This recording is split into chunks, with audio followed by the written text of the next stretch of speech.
정직 임기 단축을 포함한 진퇴 문제를 국회의 결정에 맡기겠습니다. 어제 3차 대국민 담화를 발표한 박근혜 대통령. 이에 국민들은 물론 스타들 역시 분노를 드러내고 있는데요. 가수 이승환 씨는 대국민 담화 이후 탄핵 재검토를 원하는 새누리당 정진석 의원에 대해서 분노를 표했고요. 방송인 허지웅 씨 역시 대통령의 책임 회피식 발언에 대해 화가 난다는 글을 남겼으며 듀엣 가수 옥상달빛의 김윤주 씨는 끊임없는 책임 모면이라는 글을 게재해서 심경을 표현했습니다. 배우 김의성 씨는 하야 대신 개헌을 논하는 일부 여당 의원들에 대해 지금 개헌을 이야기하는 자가 나의 적이다라며 강한 적개심을 드러내기도 했습니다. 대국민 담화 발표 후 혼란이 더욱 가중된 지금 스타들의 소신 발언은 계속 이어질 것으로 보입니다. 인기 그룹 비스트가 홀로서기 준비에 나섰네요.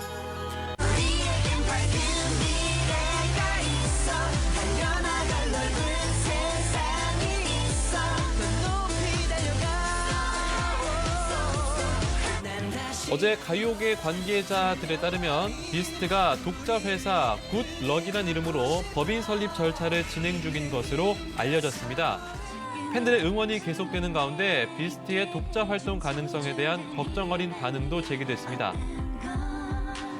신화 같은 경우는 상표권을 가져오기 위해서 저작권료를 이제 준 걸로 알려져 있거든요. 비스트도 일정 금액을 내고 상표권을 취득하든지 다른 이름으로 활동을 해야 하는 그런 상황이 올 수도 있을 것 같습니다.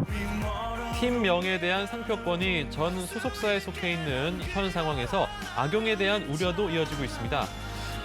예를 들어 2기 비스트를 만들어서 시장에 내놔버린다든지 비스트 입장에서는 좀 악용했다라고 볼 수 있는 그런 상황도 만들어질 수 있고요.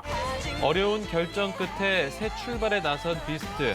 그들의 향후 행보에 많은 관심이 집중되고 있습니다. 주 선생, 내가 이렇게 무릎 꿇을게. 저한테 왜 그러셨어요? 가르쳐 줄게. 내가 왜 이러는지. 어제 오전 영화 여교사 제작 보고회 현장에서 악녀로 파격 변신에 나선 김하늘, 유인영 씨를 만날 수 있었습니다. 모든 걸 가진 학교 이사장의 딸을 연기한 유인영 씨와 그녀를 질투하는 효주 역의 김하늘 씨, 그리고 두 여자 사이에 놓인 남학생 이원근 씨까지 세 남녀의 욕망과 질투를 담아냈습니다. 혹시 이 표정을 남편분이 보면 뭐라고 하실까요? 아주 절 무서워할 것 같아요. 너한테 이런 면이 있었니? 라고. 네. 자, 오늘 개봉한 영화죠. 여성 투톱 주연의 영화 미싱 사라진 여자가 최고 예매율을 기록하고 있는데요. 그래서일까요? 여교사 역시 기대감을 높이고 있습니다.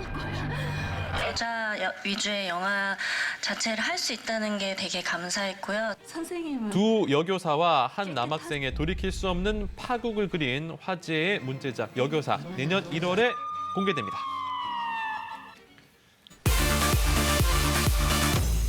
국정농단 의혹, 최순실 게이트, 비선 실세 의혹과 박근혜 대통령이 최근 대한민국을 발칵 뒤집어 놓은 국정농단 사태. 말도 안 되는 영화 같은 현실에 국민들 분노와 시리에 빠졌습니다. 언제까지 날 속일 셈이었어요? 그런 비밀을 정말 덮을 수 있을 거라고 생각했어요? 있어서는 안 될 비밀스러운 일들은 이미 영화 속에서 계속 다뤄져 왔는데요. 영화 속 비선 실세. 먼저 광해, 왕이 된 남자입니다. 뭐 하느냐 맛있지 않까? 매일 궁을 쑥대밭으로 만들며 폭군이 된 광해. 권력 싸움 속 목숨의 위협을 느낀 왕은 백성을 버리고 그 자리를 대신할 꼭두각시를 찾습니다. 그저 내가 시키는 대로만 하면 될 것이야. 싫습니다요. 이놈, 나라를 위한 일이다. 말투와 걸음걸이, 국정 운영까지 신하의 손을 거쳐야 하는 왕의 모습은 마치 최순실 씨가 대통령의 연설문부터 의상까지 관리하던 모습과 겹쳐 보이네요. 시키면 시킨 대로 하면 되는 거지. 어이가 없네. 어이없기로는 동급 최강인 영화 베테랑의 아나무인 재벌 3세 조태호. 그의 악행은 과거 논란이 됐던 재벌의 맥가 폭행 사건을 연상시키죠. 그럼 이걸로 오늘 상황은 정리 끝난 거예요? 예? 언제나 사고 처리는 사촌형 최대웅이 맞는데요. 투신 사건하고 이번 형사 사건 대웅이 네가 하나 줘라. 이번 일 끝나면 신진 모터스 핸들 대웅이 네가 잡아. 아버지의 돈과 권력으로 사촌 최대웅을 조종하며 죗값을 치르지 않은 조태호. 그 죗값은 결국 문구점 사장님이 해결해야 될 것 같은데요. 짧으시네. 오빠 가자. 나 사장인데 이 동네 난리 쳐놓고 어딜 가? 어허, 빨리 감옥으로 가야겠죠. 형님, 이참에 나도 정치 한번 해볼까? 언론과 재벌, 정치인들의 관계를 심도 있게 그려낸 내부자들. 어차피 대중들은 개돼지입니다.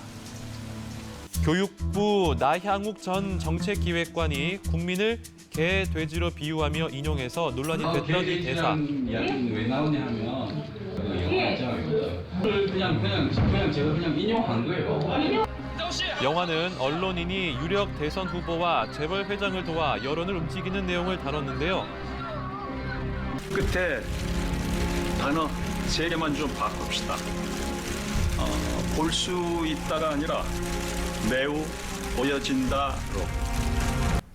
언론의 힘을 빌려 실질적 권력을 행사하던 이강희의 모습은 현실 속 내부자들의 모습을 떠오르게 합니다. 약간은 과장된 영화가 아닐까라는 생각을 하면서 촬영을 했어요. 근데 현실이 내부자들을 이겨버리는 것 같은 그런 상황이라는 생각이 들어요.